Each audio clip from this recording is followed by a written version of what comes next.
Hello বন্ধুরা, আজকে আমরা আলোচনা করব সিনজেন্টার নতুন প্রজন্মের এই ইনসিপিও ইনসেকটিসাইডটি নিয়ে। এটি আপনারা কি কি ফসলে প্রয়োগ করবেন, কি কি পোকা দমন করবে, কিভাবে কাজ করে, কি ডোজ রয়েছে, কোন সময় প্রয়োগ করতে হবে, কতদিন কাজ করবে, কি কি সুবিধা রয়েছে এবং এটি প্রয়োগ করার কি কি শর্ত রয়েছে। বন্ধুরা, বিস্তারিত আলোচনা করব আজকের এই ভিডিওটিতে, তাই শুরু থেকে শেষ পর্যন্ত কয়েক মিনিট এই ভিডিওটিকে দেখবেন যাতে একটিও তথ্য আপনাদের মিস না হয়।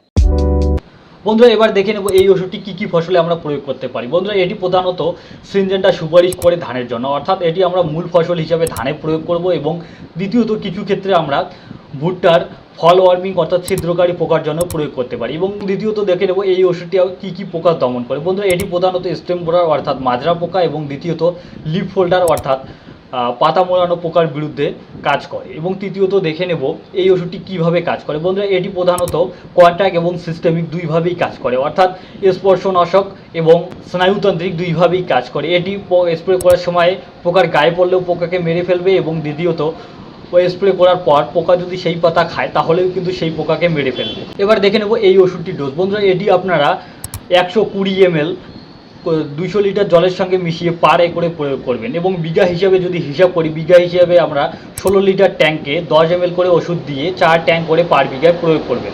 অর্থাৎ আমরা যদি 16 লিটার ট্যাঙ্ক দিয়ে স্প্রে করি, 16 লিটার ট্যাঙ্ক দিয়ে হলে আমাদের 4 ট্যাঙ্ক স্প্রে করতে হবে এবং পার ট্যাঙ্কে 10 ml করে ওষুধ দিয়ে ভালো করে পাতা যাতে ভিজে সেই হিসাবে প্রয়োগ করতে হবে।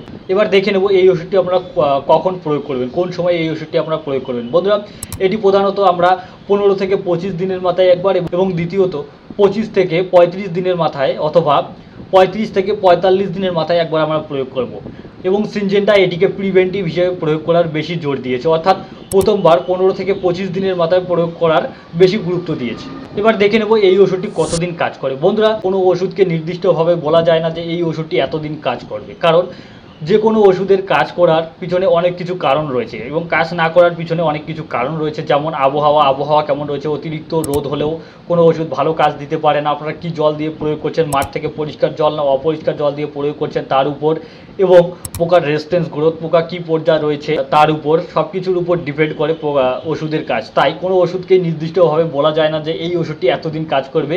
তবুও সিনজেন্টা এটিকে দীর্ঘস্থায়ী সুরক্ষা হিসেবে আখ্যা দিয়েছে, অর্থাৎ এটি প্রয়োগ করলে দীর্ঘস্থায়ী সুরক্ষা দেবে। কতদিন কাজ করবে তার নির্দিষ্ট কোনো সংখ্যা বলেনি। এবং বায়ারের ভায়াগো নিয়ে যে ভিডিওটি আমরা করেছিলাম সেই ভিডিওতেও আমরা বলেছিলাম যে কোনো ওষুধ নির্দিষ্ট করে কখনোই বলা যায় না, কারণ কোনো জায়গায় বায়ারের ভায়াগো খুব ভালো রেজাল্ট দিয়েছে এবং কোনো জায়গায় সিনজেন্টার ইনসিপিও ভালো রেজাল্ট দিয়েছে। তাই কোনটা ওষুধ কোন জায়গায় ভালো কাজ করবে সেটা কখনোই বলা যায় না। অনেক কৃষক ভাইরা এবং অনেক রিটেলার ভাইয়েরা আমাদের কমেন্ট করেছেন যে দাদা বায়ারের ভায়াগো প্রয়োগ করছি তবুও ভালো কাজ করছে না, এখন আমরা কি করব। বন্ধুরা, ওষুধের কাজ করার পিছনে যে কারণগুলি বললাম সেই কারণগুলি রয়েছে, তাই কোনো ওষুধকে নির্দিষ্টভাবে বলা যায় না যে এই ওষুধটি আপনাদের ফসলে 100% কাজ করবে, কারণ এটি নির্ভর করে অনেক কিছুর উপর। আপনাদের আবহাওয়া কীরকম রয়েছে, পোকার রেজিস্ট্যান্স গ্রোথ কীরকম রয়েছে এবং স্প্রে করার কতক্ষণ পরে বৃষ্টি চলে আসতেছে বা কি রোদ রয়েছে, আপনারা আবহাওয়ার বা হাওয়ার কোন দিকে প্রয়োগ করছেন, হাওয়ার অপোজিট দিকে না অতিরিক্ত হাওয়ায় এটি প্রয়োগ করলেও অত একটা ভালো কাজ দেবে না। এবং প্রয়োগ করার সময়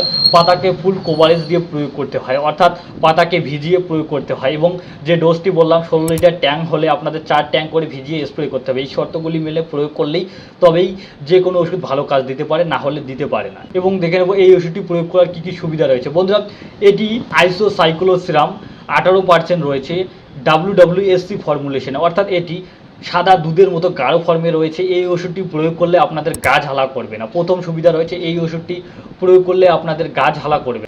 এবং এটি পোকার যে লাইফ সার্কেল রয়েছে, অর্থাৎ ডিম, লার্ভা, পিউপা, পূর্ণাঙ্গ, এই লাইফ সার্কেলকে এই ওষুধটি সম্পূর্ণভাবে ধ্বংস করে দেয়। এবং এটি বৃষ্টির থেকে সুরক্ষা দেয়, অর্থাৎ এই ওষুধটি প্রয়োগ করার পর দীর্ঘ বা ভারী বৃষ্টি হলেও এই ওষুধটি গাছটিকে সম্পূর্ণভাবে টেনে নেয়, তাই বৃষ্টির হাত থেকেও এই ওষুধটি সুরক্ষা দেয়।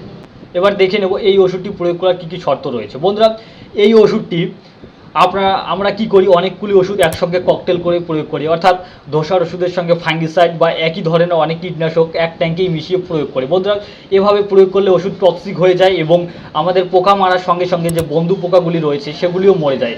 তার ফলে আমাদের ফলের হার অনেকটাই কমে যায়, কারণ এই পোকা ছাড়া গাছের পরাগায়ন হতে পারে না, খুব কমে যায়। তাই আমাদের বন্ধু পোকার পরিমাণ অনেকটাই কমে যায়। তাই আমাদের ফলনও অনেকটা কমে যায়। তাই চেষ্টা করব এই ওষুধটি সিঙ্গেল প্রয়োগ করার বা যে কোনো ওষুধই সিঙ্গেল প্রয়োগ করার, টক্সিক না করার বা ট্যাঙ্ক মিশ্রণ না করার। এবং দ্বিতীয়ত এই ওষুধটি প্রয়োগ করার সময় আমাদের অবশ্যই পরিষ্কার জল দিয়ে, মাঠ থেকে নোংরা জল দিয়ে কখনোই প্রয়োগ করবেন না, পরিষ্কার জল দিয়ে প্রয়োগ করবেন এবং হাওয়ার প্রতিকূলে প্রয়োগ করবেন। অতিরিক্ত হাওয়া বইলে এই ওষুধটি কখনোই প্রয়োগ করবেন না এবং সেফটি মাস্ক এবং সেফটি গ্লাভস পরে এই ওষুধটি প্রয়োগ করবেন এবং প্রচণ্ড রোদে প্রয়োগ করবেন না। যদিও এই ওষুধটি রোদ এবং বৃষ্টি থেকে দুটোতেই কাজ করার অনুমতি দিয়েছে, তবুও আমরা চেষ্টা করব প্রচণ্ড রোদে বা প্রচণ্ড বৃষ্টি আসার সম্ভাবনা থাকলে এই ওষুধটি প্রয়োগ না করার। ধন্যবাদ বন্ধুরা। এরকমই কৃষি বিষয়ক ইনফরমেশন ভিডিও পেতে আমাদের চ্যানেলটিকে সাবস্ক্রাইব করে পাশে থাকবেন এবং ভিডিওটি ভালো লেগে থাকলে লাইক করবেন এবং কৃষক বন্ধুদের কাছে এই ভিডিওটিকে শেয়ার করে দেবেন, যাতে তারাও তাদের ফলনকে ভালো করে নিতে পারে।